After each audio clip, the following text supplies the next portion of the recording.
da Rede Petrópolis de Televisão. Estamos inaugurando um novo programa na grade desta emissora. Dossiê História é o nome do nosso programa. É um programa que já está no ar há 4 anos e meio e agora estamos aqui neste espaço. Quero agradecer ao Neviton, ao Júnior e toda a equipe da Rede Petrópolis de Televisão por esta oportunidade que estão nos dando para que o nosso programa sobreviva. Dossiê História é um programa eminentemente cultural, um programa que aborda temas históricos, temas políticos, temas sociais, enfim, temas da atualidade do Brasil, do nosso complicado e complexo Brasil, em que nós estamos em permanente estudo, em permanente observação. Para este programa inaugural, eu convidei uma ilustre pessoa que está vindo de outra cidade para cá, que é o Luiz Felipe, Dr. Luiz Felipe de Orleans e Bragança. A nossa programação está direcionada a fazer uma abordagem sobre o recém-livro dele, lançado e editado, porque uma indagação, né? Por que o Brasil é um país atrasado, né? O que fazer para entrarmos de vez no século XXI? Doutor Luiz Felipe ainda não chegou, houve um pequeno atraso, eu sei que eles estão a caminho, já estão em Petrópolis, estão meio perdidos no trânsito e nós vamos dar início ao nosso programa. Também trouxe aqui 2 figuras ilustres, conhecidas dos petropolitanos, que são daqui da nossa cidade, né? Eu trouxe o doutor Gastão Reis, que é economista ou administrador de empresa, não sei bem qual a situação, mas eu tenho a impressão que é economista, né, Gastão? Gastão, economista, ele é empresário e analista político também, tem até um programa, um espaço aqui na Rede Petrópolis Televisão, 2 minutos, que é um comentário que ele faz sobre temas da atualidade política, né? É articulista, né, e empresário também. Trouxe também aqui um grande amigo, cujo pseudônimo é Sérgio Luiz, mas na realidade o nome dele é Sérgio Torres. O Sérgio, ele é bacharel em Direito, ele é bacharel em História e Geografia, portanto, ele não é um historiador, porque nunca se dedicou a essa atividade, mas ele é um bacharel nessa área. E conhece bem História, já tive a oportunidade de, em várias oportunidades, conversar com ele sobre assuntos da história do Brasil. Ele é bacharel formado pelo Instituto Lafayette, que é uma universidade do antigo Distrito Federal, na época que o Distrito Federal era aqui no Rio de Janeiro. Mas a sua profissão e onde ele se consagrou foi como radialista e como jornalista. Então, quero aqui dar aos meus convidados que estão aqui presentes, meu boa noite, e abrir a palavra, inicialmente, ao Sérgio e depois ao Gastão. Boa noite, senhoras e senhores, telespectadores. É a segunda vez que eu venho aqui na Rede Petrópolis de Televisão. A primeira foi num jornal do Nelson Custer, comemorando o Dia do Jornalista, em que eu fui convidado. Ainda não eram essas instalações, mas eu fui com muito prazer, e com muito prazer já participei várias vezes do programa Dossiê História do meu amigo Gilberto Vanderlei Prisco. E estamos aqui à disposição, vamos debater, vamos conversar, e principalmente esse título do livro que está sendo lançado realmente é muito oportuno. Eu diria que, para começar até, que o Brasil não é um país de primeiro mundo, e eu cito 2 frases que entraram para a história, e eu estou do lado de um verdadeiro historiador, articulista, enfim, é uma cultura que a gente está sempre vivendo e aprendendo. A primeira frase é de Charles de Gaulle: o Brasil não é um país sério. A segunda frase é do Gerson, o canhotinho do ouro. Brasileiro gosta de levar vantagem em tudo. Esse foi um país que não deu certo. E muito obrigado a oportunidade de estar aqui, Gilberto Prisco, e voltamos a palavra a você. Agora, então, eu passo a palavra ao Gastão Reis para que ele dê as suas considerações iniciais sobre o tema que nós vamos abordar hoje. Meu caro Prisco, eu já estive aqui no seu programa algumas vezes, né? Agradeço o convite de estar aqui. Espero que o Luiz Felipe consiga se achar aí rapidamente. Mas eu queria dizer que eu estou muito feliz com a estreia do seu programa, eu acho que isso é importante. A Rede TV Petrópolis tem uma infraestrutura muito boa, né? Eu queria até, aproveitando o que o Sérgio Torres falou sobre o de Gaulle, né, em relação ao Brasil, eu conheço uma outra versão, Sérgio, que diz que essa frase, na verdade, não teria sido dita pelo de Gaulle, mas por um diplomata brasileiro, que se ele dissesse isso, não teria a mínima repercussão. Então, ele botou a frase na boca do de Gaulle e realmente a coisa rodou o mundo. Enfim, mas, e também sobre o livro do Luiz Felipe, o que eu diria de um modo geral, é que o livro é um livro extremamente pertinente, muito bem escrito, né? Ele não tem a linguagem pesada que, às vezes, um cientista político tem. Enfim, é um livro de agradável leitura, e eu diria mais, é quase que um livro obrigatório para qualquer brasileiro que queira entender por que o Brasil vive nessa eterna marcha lenta, né?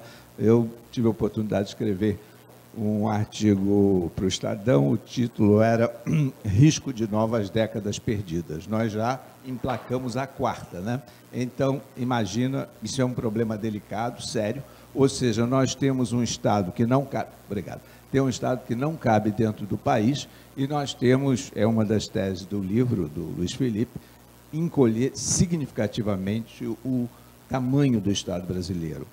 Resumindo, nós vivemos hoje num país em que todos nós estamos a serviço do Estado ou do governo, não ele a nosso serviço. E essa coisa não deu certo em nenhuma parte do mundo onde a coisa caminhou nessa direção. Eu também concordo nesta mesma linha de raciocínio, e hoje eu venho me dedicando há 2 dias a ler o livro, não li todo, mas fiz algumas anotações sobre o livro. É pena que o Luiz Felipe ainda não tenha chegado, mas um dos aspectos que ele mais analisa no livro é a fragmentação em que o país hoje está vivendo. Parece que o país se encontra numa divisão entre forças políticas que pensam ideologicamente com a esquerda, e uma outra parte, uma grande parcela da população que pensa dentro de um liberalismo conservador com algumas variações. Então, até o liberalismo conservador, que é aquela posição que a gente pugna de que seria melhor para o nosso Estado, para o nosso país, nós precisamos resgatar todo um ensinamento, toda uma conversa, um debate, um diálogo, seja pelas redes sociais, seja pela grande imprensa, né, pela televisão, enfim, por todos os órgãos de comunicação possíveis, que nós teríamos que fazer um trabalho de conscientização, principalmente das novas gerações, porque muita gente não sabe o que é o liberalismo conservador. Ninguém, né? Quando se fala em liberal, quando se fala em empresário no país, se gera um ódio terrível, como se o empresário fosse uma figura nociva à formação do Estado e à própria sobrevivência do Estado, quando na realidade não é. Ele é que é a força pungente da riqueza do nosso Estado? Eu diria, por isso, que o empresário realmente é a força propulsora, não, digamos, em defesa em causa própria.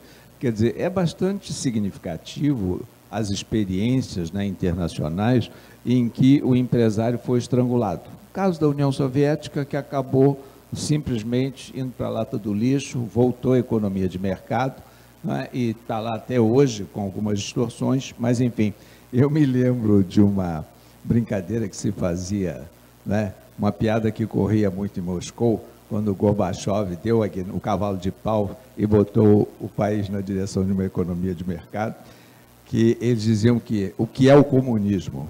O comunismo é o caminho mais longo entre o continua funcionando, vai funcionar no futuro. A gente sabe, o mercado é perfeito? Não, ele não é perfeito. Você tem política de preços mínimos na agricultura, porque, caso contrário, você poderia ter uma produção agrícola em altos e baixos muito violentos, né? Um ano, o trigo deu maravilhosamente bem, todo mundo planta trigo. Chega no ano seguinte, o preço vai lá embaixo. Então, essa política é adotada em toda a Europa, nos Estados Unidos, enfim, mesmo no Brasil. Mas, quer dizer, essa questão ele aborda muito bem. Eu chamaria atenção também para um aspecto que me preocupa muito, e as distorções que nós observamos no Brasil são oriundas daí, ô Prisco. Você tem no Brasil uma questão de representatividade triplamente capenga, ou seja, você tem uma população que mais da metade é conservadora e você praticamente não tem no plano político, nos partidos políticos, uma representação de um partido que seja, né, ideologicamente, né, conservador, enfim, liberal. E olha que coisa interessante, você também tem um problema delicado de representatividade no setor sindical, tanto patronal quanto dos empregados. Por quê? Getúlio inventou aquele negócio da contribuição sindical obrigatória, então o dinheiro caía automaticamente no caixa dos sindicatos, patronais e também dos trabalhadores. Quando isso acontece, você não se preocupa em trazer novos filiados, porque você tem a garantia da sobrevivência do sindicato automaticamente. E isso reflete em algo que a gente pode chamar de baixa representatividade. E, finalmente, você tem também, que você abordou ainda há pouco, eu acho extremamente sério isso, um país onde a grande mídia, né, enfim, ela foi tomada por gente de esquerda, né, a famosa turma gramsciana. E isso também é estranho, porque a população brasileira, que até 1960, por exemplo, você tinha grandes articulistas de esquerda, de centro, de direita, você paulatinamente foi espremendo, não é, visões, enfim, de articulistas, de intelectuais conservadores que simplesmente deixaram de aparecer na mídia. E isso é extremamente grave, porque você acabou num país que eu diria que está adernando, né? Ele só tem esquerda, né? Mas eu diria que existe hoje, só para fechar o comentário, uma saudável reação à tal da onda conservadora, que é um retrocesso em absoluto. Estados Unidos e Inglaterra são dois países profundamente conservadores e nem por isso são pouco criativos, nem por isso são pouco empreendedores e nem por isso são países que ficaram atrasados, né? Ou seja, não existe essa relação de que onda conservadora significa retrocesso. Eu diria até muito pelo contrário. Ô Gastão, suas palavras são bem colocadas e muito pertinentes. Eu gostaria de ouvir o Sérgio com relação... O Sérgio tem longa data, começou uma carreira lá na década de 50, passou por várias fases do Brasil, né? Como era a imprensa na década de 50, Sérgio? Ela tinha esse viés, ou esse viés assim, todo de esquerda, ou havia uma certa distribuição? Olha, eu posso falar a vocês, aos meus colegas aqui de apresentação, porque eu gostaria de voltar um pouco mais atrás. A primeira fase, a ditadura getuliana. Getúlio, que se personalizou de duas formas. O primeiro, Getúlio, é direitista, é ditador e impondo tudo aquilo que ele queria, o Estado Novo, etc. Eu vivi tudo isso, mesmo ainda muito criança, mas eu sou altamente politizado. E depois o Getúlio, digamos, democrata. A volta do Getúlio em 1950 até 54, quando ele tinha como ministro do Trabalho aquele que era chamado do seu herdeiro político, João Belchior Marques Goulart, que foi vice de Juscelino, porque as eleições eram em separado, vice de Jânio Quadros. Se elegeu porque ele era o candidato a vice do Marechal Henrique Dufles Batista Teixeira Lott. Pois bem, João Goulart, como ministro do Trabalho de Getúlio, ele andava montado nas costas de pelegos sindicais. E o Gastão já acenou aqui com a cabeça, porque nós estamos falando exatamente, debatendo exatamente o que aconteceu. E aconteceu na história do Brasil. Se tornou presidente da República, levando o Brasil a um verdadeiro caos, onde os pelegos sindicais, e eu digo isso, Prisco, de cadeira e de profissão, porque eu trabalhava na Rádio Nacional do Rio de Janeiro, que era do governo, a maior emissora da América Latina, que, na época, era dirigida justamente por pelegos sindicais. E, posteriormente, a partir do dia 1º de abril, que eu estava lá, eu vivi, e encontrei um ex-comandante meu de companhia, quando eu era aspirante no Regimento Escola de Infantaria, Major José Murilo Beuren Ramalho, que estava na Escola de Comando do Estado-Maior do Exército. Ele estava já tinham tomado a Rádio Nacional. Então, a Rádio Nacional dizia exatamente, nós, locutores, apresentadores, dizíamos exatamente o que João Goulart, o seu ministro da Justiça, Abelardo Jurema, que está aqui, o Gastão do meu lado, e me corrija se eu estiver errado, foram para o Palácio das Laranjeiras e tinha ainda um chefe da Casa Militar chamado General Assis Brasil, um fanfarrão que dizia, eu faço, eu corto cabeças, e João Goulart e toda a sua trupe caiu sem que uma faca se levantasse para defendê-lo. Sérgio, desculpe, vou ter que te interromper, nós vamos fazer um pequeno intervalo. O nosso convidado, o Dr. Luiz Felipe de Orgães Bragança, acabou de chegar e vai se inserir a nossa conversa aqui. Então, 30 segundos de intervalo e já retornamos.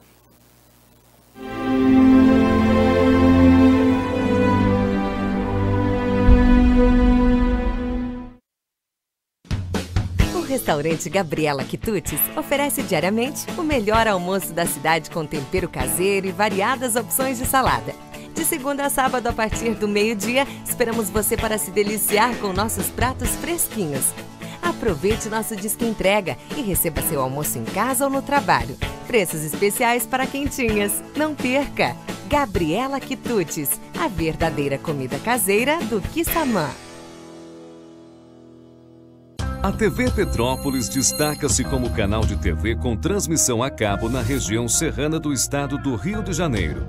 São mais de 35 programas, com variados públicos e segmentos, que fazem parte da programação que objetiva interagir com o telespectador e chega a alcançar mais de 200 mil pessoas. Dentre as atrações destacam-se entretenimento, jornalismo, cultura, lazer, entrevistas, culinária, universo feminino, espiritualidade, ciência e tecnologia, além de negócios e ação social. Expandindo o alcance de nossa emissora, investimos esforços em ser a pioneira no município, a desenvolver uma plataforma de streaming para site e aplicativo, com transmissão ao vivo de todo o nosso conteúdo. O aplicativo RPT Play disponibiliza ao usuário grade completa de programação. reprises, exibição simultânea do conteúdo que está sendo veiculado na TV. Em atividade desde 2009, nossa missão é produzir e transmitir conteúdos que agreguem valores morais e intelectuais, além de servirem como serviço de utilidade pública, se adequando plenamente a todas as famílias. Vença seus limites e melhore seu desempenho físico. Desfrute de uma vida ainda mais saudável com a Academia Locatelli. Instalações amplas, equipamentos modernos e além de profissionais gabaritados para tudo que você precisa. Planos especiais para família, empresas e individuais. Faça já a sua visita. Rua Monte Caseiros, 219, A, Centro. Telefone 24 2246 7850. 2246 7850. Academia Locatelli. Completa pra você.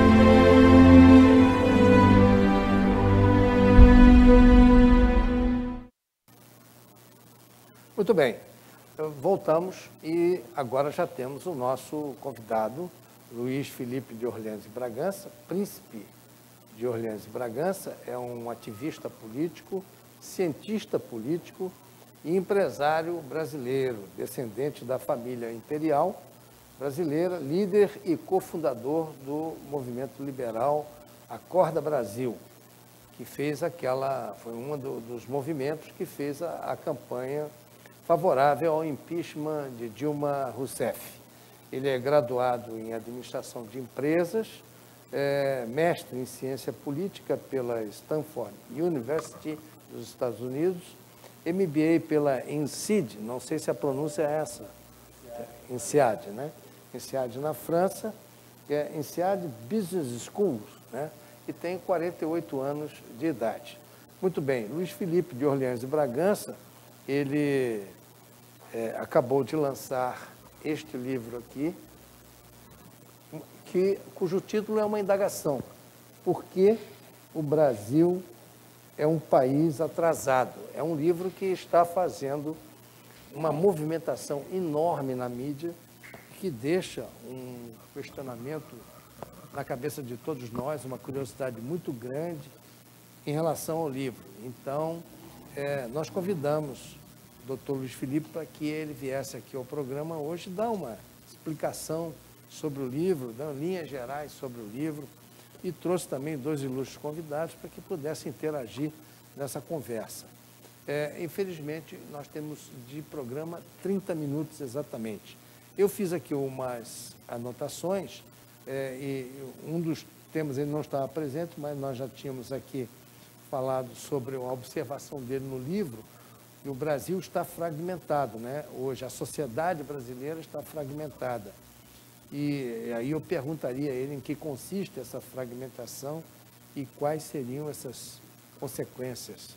E também o livro, ele faz uma análise científico-política da situação do Brasil, e ele começa por um ponto que é fundamental, né? Que é a definição da Constituição Brasileira de 88, que também é causadora de alguns dos problemas que nós temos hoje no Brasil. Então, a palavra com o doutor Luiz Felipe para que ele possa dar aí o ensejo a esses comentários. Bom, muito obrigado por me recebendo aqui, é muito prazer estar aqui em Petrópolis mais uma vez. Eu cresci nessa cidade maravilhosa, só tenho boas memórias com meu pai aqui nessa cidade, então eu não tenho vindo com muita frequência, então estou muito feliz de estar aqui. E estou muito feliz de estar podendo responder essas questões argumentadas, porque uma parte da sociedade está buscando a verdade. A outra parte acredita nas mentiras.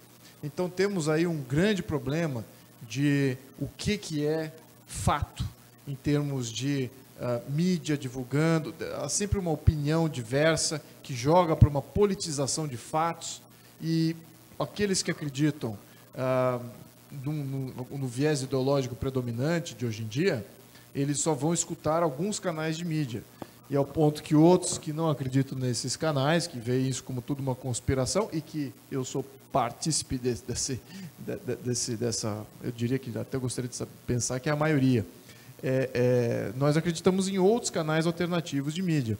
Então, temos aí um país fragmentado e as propostas políticas de governo, de economia e a visão de Estado varia conforme o canal do qual é divulgado essas informações. Então, eu acredito nos não mainstream, não nos canais majoritários aí de meios de comunicação, que esses é que estão comunicando o real Brasil, não só identidade, nossa história e aquilo que nós precisamos ir para o futuro.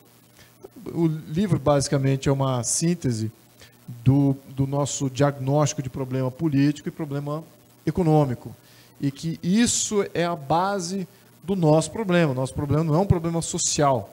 Isso, a parte de avaliação social, ela é muito subjetiva, mas eu não faço ela no livro, mas eu faço ela aqui. Eu acho que a sociedade brasileira é muito mais sofisticada do que muitas sociedades hoje desenvolvidas, em termos de qualidade de sociedade civil. Nós temos sociedade civil atuante, temos aquela barreira de combate contra governo e burocracia, que alguns países desenvolvidos não têm, ou perderam. Então, temos aí um grande futuro pela frente, temos que alimentar essa sociedade civil com as informações corretas, e essa sim vai ser o cão de guarda da sociedade indo para frente. O livro, então, ele não aponta o problema para a sociedade, como eu mencionei. A sociedade tem valor, ela já é uma sociedade boa e tem aí as suas redes de comunicações bem sofisticadas. O que nós precisamos entender é que a nossa organização política e de Estado, ou seja, a nossa Constituição, não está condizente com essa sociedade. Nós temos um problema de anomia, né? Nós temos os poderes constituídos estão desvinculados com a natureza, os valores e as vontades da sociedade. Então, isso que temos que combater, temos que nos organizar em função dessa natureza, os valores e objetivos dessa sociedade. E é isso que a gente está olhando. Então, aponto o dedo para a nossa Constituição. E aponto 4 problemas majoritários aí. Pode falar. Não, eu ia só aproveitar, pouco antes de você chegar, eu estava dizendo que nós temos um problemaço em matéria de representatividade. Eu recentemente escrevi um artigo, Representatividade Triplamente Capenga. Eu me referia à política, né? Ou seja, ninguém se sente representado pelos nossos parlamentares, vereadores, estaduais, federais. Ninguém se sente representado nos sindicatos, tanto patronais quanto de trabalhadores, porque você tem aquele negócio da época de Vargas, que teve essa maluquice de sindicatos sem sindicalizados, né? Ou seja, a contribuição obrigatória caía forçosamente no caixa, e isso leva aos dirigentes sindicais uma atitude de acomodação, né? De zona de conforto. E a terceira, foi o que você acabou de chamar a atenção, Luiz Felipe, é o fato de que você tem um país que mais da metade da população tem uma posição conservadora e não consegue se expressar, ou seja, a grande mídia foi tomada pelos gramscianos, ou seja, essa turma de esquerda, e isso provoca realmente uma crise aguda que leva a hoje se viver essa situação maluca, né, que você tem um Estado que está direcionado para ele mesmo, não é para resolver os problemas do país, né? Enfim, só chamando atenção para esse ponto, mas o que eu diria que existe de positivo hoje na sociedade brasileira, que você chamou a atenção há pouco, é essa reação das mídias alternativas, né? E eu acho que, nesse sentido, nós estamos caminhando bem. Exatamente. Eu acho que a percepção de que isso é um fenômeno de Brasil, e o Brasil ele é tão vasto que ele proporciona anticorpos contra um governo central, que é o que eles têm sempre, as políticas e as orientações e o modelo de Estado da esquerda radical, ele pede o modelo presidencialista, concentrador de poder na função do presidente, removendo o poder das comunidades e, claro, tendo um sistema eleitoral aí totalmente intransparente e cada vez mais esse ditador do proletariado, que sempre tem sido o mantra dominante aí na visão de Estado da esquerda radical, e esse sim é que é bem sustentado pela Constituição. Então, esse distanciamento fica bem nítido. Então, vemos aí uma necessidade de pontuar isso como sendo o problema. O que acontece, e a função do livro é essa, é dizer, olha, o problema é esse, não é outro problema. E o que a esquerda gosta de fazer, fala assim, não, o problema é outras coisas, o problema é a sociedade, o problema é o comportamento, o problema é a nossa igreja, é a nossa língua, é toda a nossa cultura, e esse é que é o problema, vamos atacar a isso. Não temos problema nesses frontes. Temos problema de organização de Estado, aí é que está o problema, né? Aí é política. Então. Esse ponto que você levantou, eu acho extremamente importante. Eu tenho dado um exemplo curioso, também recentemente, até fiz um 2 minutos com o Gastão Reis, falando sobre Plano Real na política. Eu chamava a atenção para o fato que, quando foi lançado, eu era professor no Departamento de Economia da PUC-Rio, e lá conheci vários que participaram da montagem do Plano Real. Eles olharam para o Fernando Henrique Cardoso e disseram, presidente, se nós não fizermos a reforma bancária, o plano vai fazer água. Por quê? Os governadores tinham bancos comerciais e bancos de investimento. Quando precisavam de dinheiro, entulhavam os bancos de papel e pegavam o dinheiro. Conclusão, o Brasil não tinha uma casa da moeda, ele tinha 27, não é?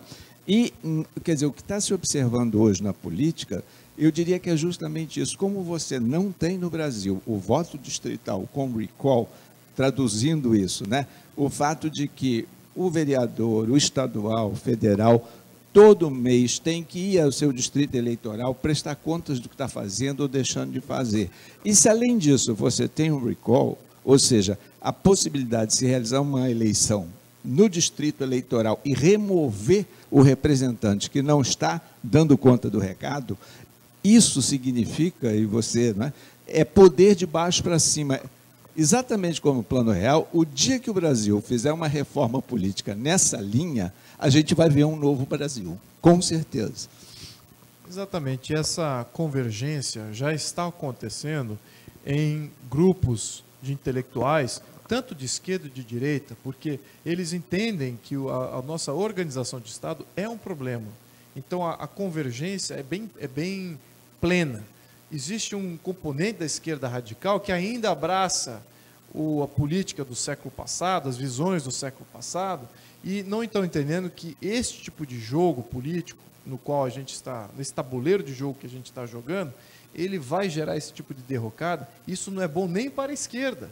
Então, temos que rever o nosso jogo, e aí sim podemos, neste novo contexto, fazer um novo jogo político, que vai ser para a maturidade, não só do sistema político, mas também da sociedade, como ela interage com o poder político. Então, temos que mudar essa base aí. Eu faria uma pergunta. Será um processo que talvez não seja para os nossos filhos, para os nossos netos, porque a esquerda, antigamente, do quanto pior, melhor, a chamada esquerda festiva, ela está inteiramente desacreditada até pelos governos de esquerda. Eu costumo dizer, como jornalista, que a chamada esquerda no Brasil esperou 27 anos para chegar ao poder. E quando chegou ao poder, eles se reuniram e disseram, bom, agora é nossa vez de roubar. Essa que é a verdade. É o que aconteceu no Brasil. Agora, eu pergunto ao doutor Luiz Felipe, eu acredito que eu não alcance essa mudança. Meus filhos, minhas filhas, netos e etc., será que eles vão alcançar?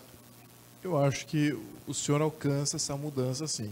Eu acho que essa mudança será bem mais rápida do que a gente imagina, a conscientização flui de uma maneira muito mais rápida hoje em dia. Claro, isso pode gerar instabilidades futuras, mas hoje a linha mestre de convergência de pensamento é para a gente alterar o nosso modelo atual e para um modelo mais estável, de poder mais fragmentado, descentralização de poder, voto distrital, comunidades com mais poder, podendo fazer o recall de mandatos de políticos e bloquear aumentos de impostos e normas que sejam nocivas às famílias. Então, é transferir do centro para a base, para os distritos. Onde aí a grande questão, o senhor tocou num ponto que eu acho que é um debate novo, e eu adoraria abrir esse debate novo, que é qual será a nova esquerda? Eu concordo plenamente que a esquerda radical, essa perdeu essa dinâmica marxista do ditador do proletariado, essa ideia já venceu. Então, da onde que vai vir a nova esquerda? Eu vou aqui suscitar uma possibilidade. A nova esquerda, na minha opinião, está vindo com globalismo. Então, vemos aqui em 2018 que vai estar mais em jogo. Sim, temos ainda o componente esquerda-direita, mas aonde está a esquerda? A esquerda está no globalismo. É o poder central global, ditando regras de fora para dentro. Sim, vão até permitir algumas liberdades econômicas, como faz na China. A China permitiu o uso, né, da propriedade. A propriedade não é de nenhum Estado unitário, comunista, do qual toda a propriedade ainda é do Estado, é quase que virar a chave, vira mercantilista e patrimonialista. Liberdades jurídicas de permitir e tirar conforme o bel prazer de um ponto de vista global. Então, ou seja, eu vejo essa expansão globalista como um grande desafio para a soberania popular, porque você não tem dois mandando. Ou é o povo local e as famílias locais que mandam na coisa pública, ou é um poder de fora que está ditando as regras. E hoje o Brasil sofre muita interferência de fora. Então temos que entender que isso está em jogo e nunca antes, em qualquer outra eleição do Brasil, essa dinâmica vai estar tão presente quanto agora, porque todos os presidentes estão se apresentando, a maioria deles, exceto um ou outro, não tem esse viés globalista. Então, a maioria deles tem um grande apoio, muitos deles abertamente globalistas, vão absorver o que esses poderes externos querem do Brasil. Então, isso é um grande risco para a soberania popular. Eu diria que está aí a nova esquerda. É só uma proposição, podemos abrir esse debate. Eu queria aproveitar a intervenção para dizer que eu acho que também a sociedade. Eu sinto no Brasil hoje tem uma perda de identidade nacional. Isso é uma... Há um pequeno problema com o microfone. Alô? Mas, eu digo, isso me preocupa muito, né, o fato de perda de identidade nacional e também... Obrigado. E também o fato, digamos assim, do brasileiro não conhecer a sua própria história, né? Isso é extremamente grave. Eu fico, às vezes, surpreso, sobretudo com o desconhecimento da história do Brasil do século XIX, né? Onde você tem exemplos magníficos. Eu citaria o caso de Dom Pedro II, seu antepassado, que durante 40 anos, por exemplo, manteve fixo a dotação da coroa imperial no orçamento, né, que começou com 5%, foi acabar em meio. Outros autores dizem que começou com 3,5%, ou seja, ele nunca reajustou aquilo. E é interessante no sentido de você mostrar que houve, no passado desse país, pessoas extremamente sérias e que souberam tratar o dinheiro público, né, com extremo respeito. Eu ainda aproveito aqui já a deixa e me lembro de Dom João VI, quando veio para o Brasil, que ele trouxe para cá cerca de 22 milhões de libras e quando voltou levou 5. Ninguém fala isso, todo mundo desconhece isso e realmente, e para se ter uma noção do que isso significava, era quase metade do meio circulante português. Enfim, eu digo, essa ligação de tratar com respeito o dinheiro público foi sim uma tradição do século XIX, que ela foi se perdendo, né? Os primeiros anos da República, a primeira década foi uma década perdida, onde os decretos, né, beneficiavam os militares, esse tipo de coisa, enfim. E eu acho, isso me preocupa muito, eu acho que também você bate nessa tecla que povo que esquece o passado perde o futuro, né? E nós não podemos entrar nisso. Eu queria aproveitar que você falasse um pouquinho da importância de uma reformulação constitucional, não é, que eu acho que é o foco do seu livro, e para botar, digamos, o Brasil nos eixos, né? Eu aproveitava vácuo da sua pergunta, acrescentar mais alguma coisa. Porque nós temos um problema que foi analisado no livro, que é a burocracia, né, mais o governo, burocracia e governo unidos contra a sociedade organizada e a sociedade de uma forma geral. Isso, o Luiz Felipe ele coloca de uma forma bem científica, mas de uma maneira simples, para que todos pudessem entender. Então, gostaria que nessa resposta acrescentasse esse detalhe. Olha, eu vou fazer uma breve recapitulação histórica aqui, talvez em tempo recorde. Mas o que tinha antes, o modelo antes do século XVIII, XIX, era um modelo de Estado absolutista, mercantilista em termos de economia e absolutista em termos de política, e patrimonialista, ou seja, tudo que era público, ou seja, tudo que era privado era do rei. O rei, aristocracia e clero, esses dominavam absolutamente tudo. Esse era o modelo Estado absolutista. Muito bem. Com as revoluções liberais, surgiu um novo modelo de Estado, o Estado liberal. O Estado liberal, ele libertava a sociedade está livre. Então, quem que está constrangido, ou seja, reprimido nas suas funções? O próprio governo e a burocracia. Então, no contexto de um Estado liberal, que foi por isso disso que o Brasil, foi aí que o Brasil surge. O Brasil surge como um Estado liberal, ele não surge como um Estado absolutista da Europa medieval. Então, ele surge com extrema legitimidade daquilo que era o mantra ideológico novo que estava surgindo naquele momento. Ele não surge em contraposição àquilo que era a vontade popular. Então vamos entender que a independência também foi feita por liberais e grupos que queriam se desvincular do Estado absolutista de Portugal. E o Estado brasileiro foi constituído já como Estado liberal. Muito bem. Só que no século XX, o que acontece? Aparece um tal de marxismo aí, no final, meados para final do século XIX, os primeiros partidos marxistas na Alemanha começam a surgir, social-democracia com Bismarck, isso vai evoluindo. Chega no início do século XX, temos um novo modelo de Estado, que é o modelo Estado social, Estado absolutista, só que agora não mais na mão do rei, do clero, da aristocracia, mas sim na mão da burocracia. E aí o que acontece? Entendendo esse contexto, o livro ele tenta assim, muito bem, o fio evolutivo da sociedade, da humanidade, foi interrompido exatamente ali, ao menos o do Brasil, com Vargas, o primeiro Estado social de jure, né? Ou seja, em Carta Magna, a Constituição de 1934, rompeu com o modelo de Estado liberal. Podemos argumentar aqui que a Primeira República não foi de todo liberal, já era oligárquica, já tinha sido tomada pelos oligarcas. Tirou-se o poder moderador, tirou-se a rolha, saiu para fora os oligarcas e fizeram a festa.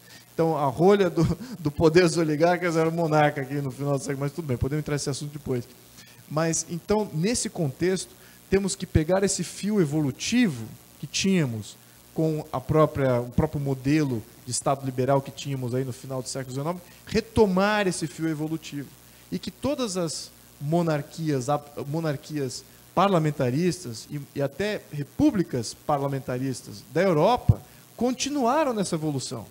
E temos aí 4 poderes, então a maioria dos países extremamente estáveis, com IDH muito alto, com uma participação da sociedade ativamente na coisa pública, temos 4 poderes, temos estabilidade, temos voto distrital, temos subsidiariedade aplicada. Isso é o fio condutor da evolução natural. Então, nós temos que retomar esse fio evolutivo, virar a página na Idade das Trevas, que foi o século XX, e que ainda alguns grupos ainda querem voltar a essa Idade das Trevas do século XX, de Estado social, e temos que retomar a ideia do Estado liberal. Só para entender aqui a diferença, a distinção. O Estado social, basicamente, ele suprime, ele reprime as liberdades individuais. Ele cria classes, e essas classes têm direitos, e esses direitos de classe são mais importantes e mais preponderantes, etc. Então, temos aí um grande problema aí de contexto, de modelo de Estado, e mudar Estado não é tão fácil assim quanto mudar de governo. E a gente está muito focado em mudar de governo e não estamos aí focando na mudança de Estado. Ô, Prisco, você vai me permitir um repeteco, né? Uma coisa que resume bastante bem, Luiz Felipe, o que você acabou de dizer, foi realmente uma piada que corria na Rússia, não sei se você conhece, quando o Gorbachev deu o cavalo de pau, né? Mudou realmente em relação ao que era. Então, a piada era a seguinte: o que é o comunismo? É o caminho mais longo entre o capitalismo e o capitalismo. É bastante interessante e muito ilustrativo de que os países, né, ao longo da história, perdem rumo. É essa coisa de, não, isso é... Políticos, empresários. E vou trazer esta pergunta aos 3 amigos que estão aqui ao meu lado. O Prisco, que é o produtor, diretor desse programa, o Gastão Reis e a Dom Luiz Felipe. Sempre eu fiz essa pergunta: o Brasil tem jeito? O Brasil tem um caminho, o caminho a seguir, o verdadeiro caminho que todos nós, homens de bem, como disse sabiamente Rui Barbosa, que os homens honestos sentem vergonha de serem honestos, o Brasil tem jeito de chegar a esse caminho, não, Felipe? Olha, Gastão. absolutamente. Começa com a identificação do problema. E o problema é resultado de ideias e decisões que nós, como organização política, tomamos.